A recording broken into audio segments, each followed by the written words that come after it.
দেশবাসী, আপনারা এই দেশের প্রত্যেকটা সীমান্তে পাহারা দেন।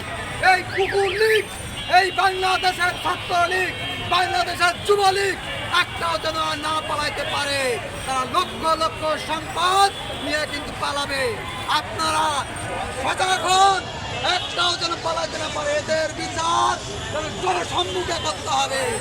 আমি একজন পাবলিক বিশ্ববিদ্যালয়ের স্টুডেন্ট হয়ে আমি চেয়েছিলাম দেশ ত্যাগ করে দেবো, কিন্তু আজ আমি দেশ ত্যাগ করে যাবো না।